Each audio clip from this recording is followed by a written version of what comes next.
Eu tenho uma alma bastante curiosa e ao longo de todos esses anos, paralelamente ao trabalho do consultório, eu sempre tive outros interesses.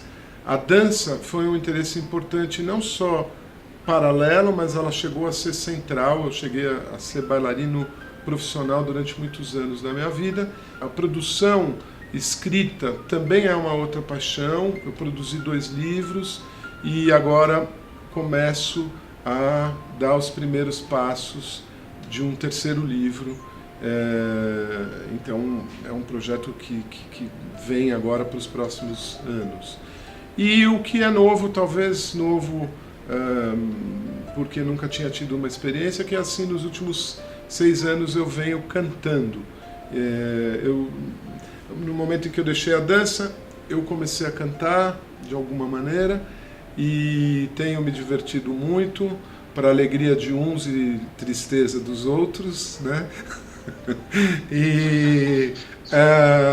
Mas assim, com certeza já deixei de cantar no chuveiro, já passei para a sala, agora da sala já fui para a sala da casa dos amigos e agora tenho ido para os teatros e conhecido os músicos e tal. Eu sou psicólogo, me formei pela PUC de São Paulo e ao mesmo tempo, durante o mesmo período que eu cursei a faculdade de psicologia aqui, eu acompanhei um curso de cadeias musculares, logo no primeiro grupo de brasileiros, formado por mim, pelo Ivaldo Bertazzo e pela Lúcia Campelo. Éramos os 3 brasileiros dessa primeira formação dentro de um curso voltado para estrangeiros.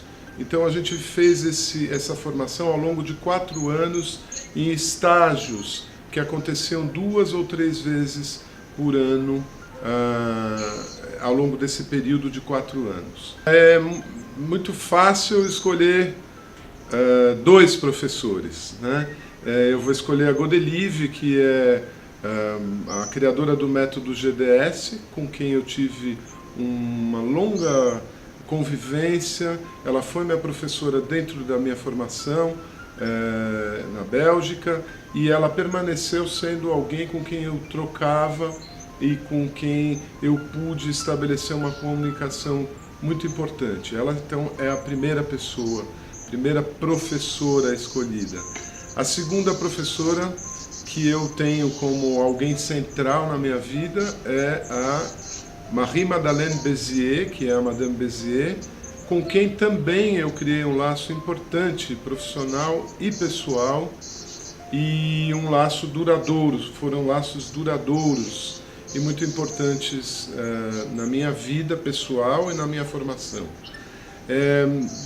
Da Godelieve, o grande impacto, ou a palavra que eu traria assim, em primeiro lugar, seria a ideia de inovação e de curiosidade. A Godelieve era uma pesquisadora voraz. Ela tinha uma curiosidade imensa e uma abertura para conhecer tudo o que estava sendo feito ali na década de 70 na Europa em relação às terapias somáticas. Ela passou por tudo, pela formação em Mézières, Cabot, eutonia, osteopatia, aqui citando algumas escolas, e ela tinha essa qualidade também de ser desenhista. Ela era uma grande desenhista, originalmente a vida dela começou como artista e retratista, então para muitos desses métodos ela fez e criou cadernos, né? Então, uma característica bastante interessante dela, que era não só a pesquisa e a curiosidade por o que ia além do próprio conhecimento, mas também uma capacidade de síntese, uma capacidade de colocar palavras sobre o que estava sendo feito, que ajudava tanto os alunos, nos ajudou como alunos a compreender cada técnica, cada método, mas também ajudou, muitas vezes, os criadores desses métodos que estavam tão mergulhados na sua própria pesquisa que se beneficiaram de alguém de fora colocando palavras, né? Mais uma palavra que eu associaria a Godelieve é inquietude, né? Ela era alguém muito inquieto, que estava sempre buscando novas informações, que vinham da academia, né, onde ela permaneceu professora durante toda a sua vida, na faculdade de fisioterapia, e também do mundo das artes, da literatura, da antropologia. Era alguém que tinha uma amplitude e bebia em muitas fontes. Então, assim, me interessa essa inquietude e essa busca, né, dela. Do ponto de vista da Madame Bézier, a palavra seria voltar-se para dentro, né? É alguém que, sim, estava vivendo também naquela mesma década dos anos 60, 70, é uma década muito fértil para os trabalhos somáticos, mas alguém que fez sua pesquisa trazendo todas essas informações e mergulhando numa direção muito particular e muito própria. Então, seria um pouco um oposto, né? Nesse sentido, alguém que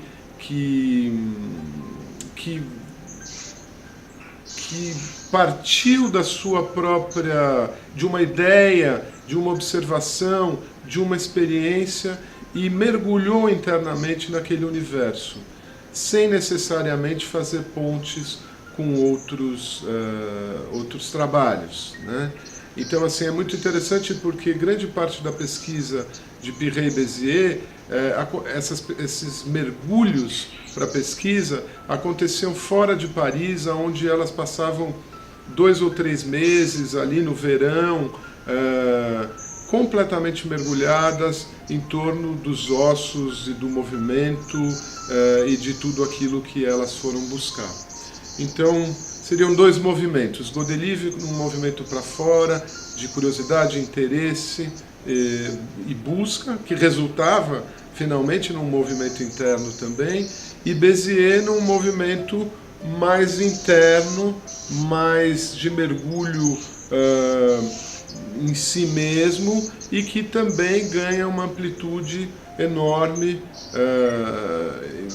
né, pelo resultado final da sua obra. O objeto que eu escolhi como um objeto representativo de toda essa minha formação foi a bacia.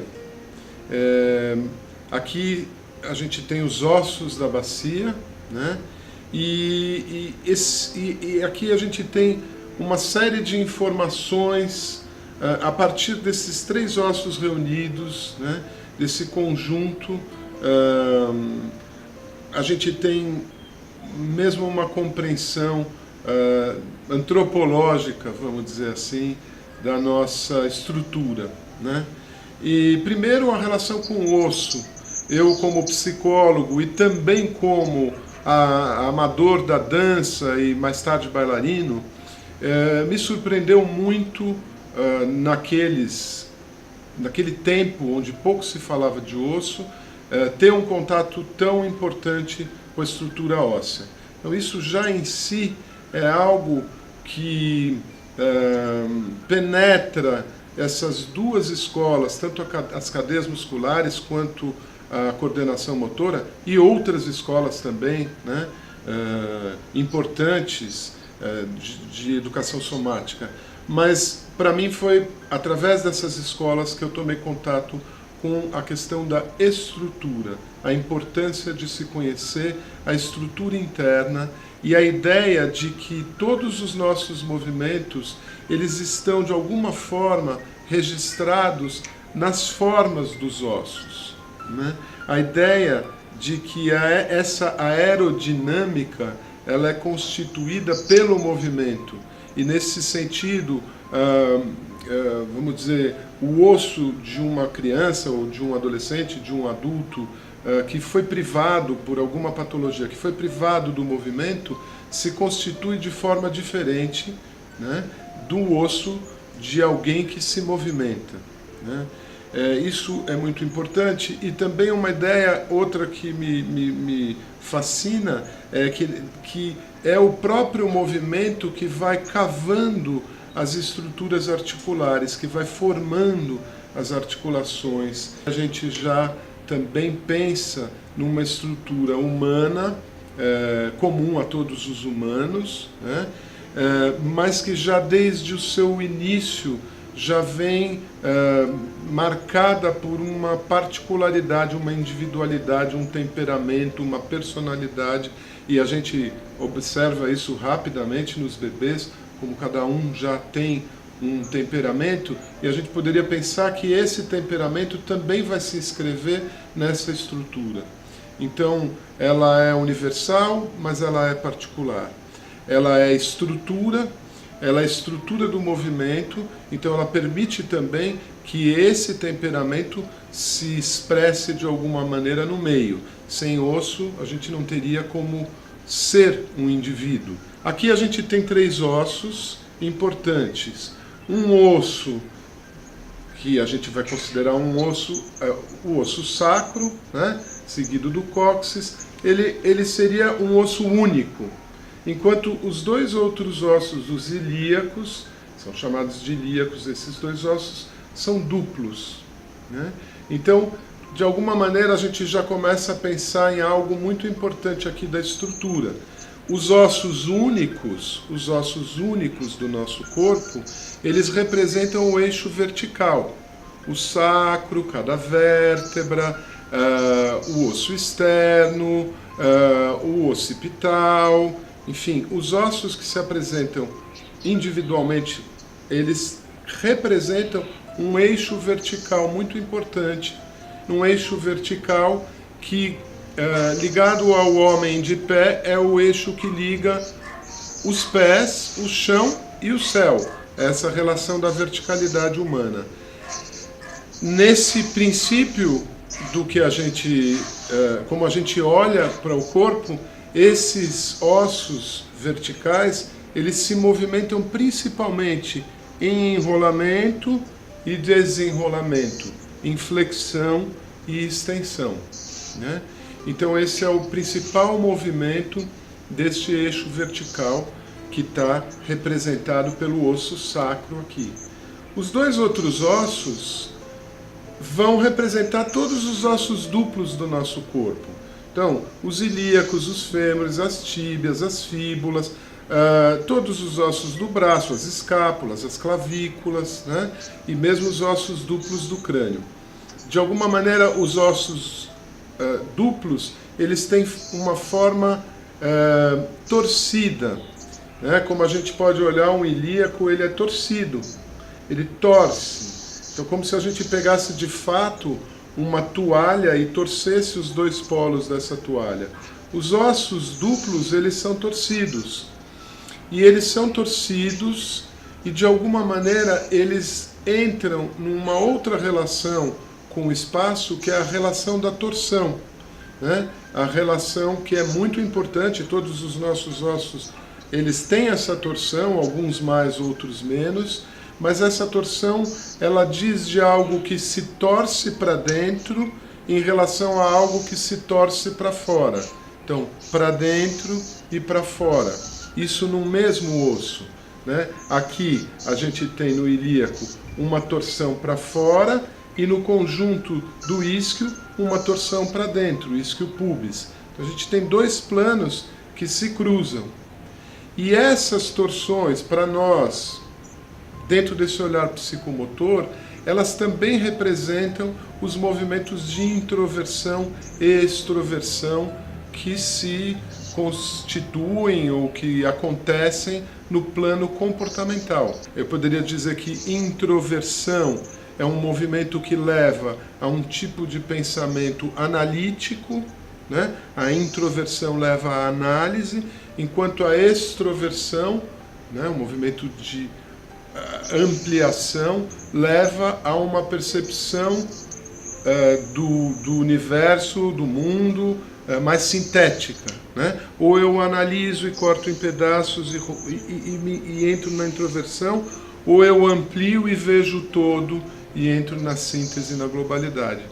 Então também acho interessante a bacia para representar isso tudo. A gente observa a bacia como o centro do corpo e como o apoio principal de todas as forças vindas do chão e vindas do céu, de alguma maneira. É a bacia mais do que os pés. Para a gente, a bacia mais do que os pés representa essa suspensão e esse centro onde todas as forças se organizam. E são articulações que promovem movimentos muito diversos, né? Porque ela promove um movimento amplo da bacia sobre o fêmur, ou do fêmur sobre a bacia, né? Enquanto esta articulação, que se discute até se ela de fato se articula, né? Isso é uma discussão, mas a gente sabe que ela se articula na patologia. Quando algo vai errado, a gente vê que ela sim é capaz de se mover, mas ela é uma articulação muito mais sutil, é quase como uma linha de força do que um movimento global da bacia. E ela relaciona o sacro com os ilíacos. Durante muito tempo, e não é uma brincadeira isso, morou no criado mudo, assim, né, ao lado do criado mudo, porque tinha tanto para aprender, tanto para saber, não só fora de mim, mas dentro de mim, no meu próprio corpo. Eu acho que, primeiro, a dúvida, ela mobiliza, ela movimenta o meu trabalho até hoje, né? Eu acho que um terapeuta que tem muita certeza, ele arrisca errar enormemente. E muitas vezes o diagnóstico vem a partir do médico que indicou ou de uma instituição que indicou, a criança já vem avaliada, mas eu gosto sempre de duvidar e, duvidando, poder fazer um trabalho de mais pesquisa. Eu recebi também uma certa etiqueta de que eu trabalhava com o corpo, portanto não devia ser um bom psicólogo ou não poderia fazer as duas coisas. Então, assim, o grande desafio foi provar para mim mesmo e poder ter esse reconhecimento de um público, que as duas coisas podiam estar juntas. Não foi fácil, né? Eu tive que estudar durante muitos anos e ainda hoje, né? Mas eu percebo que eu cheguei num lugar onde eu tenho um reconhecimento do trabalho, porque o trabalho é efetivo. Eu fiz algo muito ousado, de certa forma, porque eu fui para a psicologia e para todo esse trabalho somático e querendo trabalhar com criança. Então não era algo evidente para o público, né? Então, assim, normalmente eu recebia aquelas crianças, isso foi ótimo, que ninguém mais conseguia atender. Então, bom, já passou por isso, já passou por aquilo, já passou por aquilo, manda para o André, né, que trabalha com o corpo. Então, essa sempre foi um diferencial muito rico e muito positivo.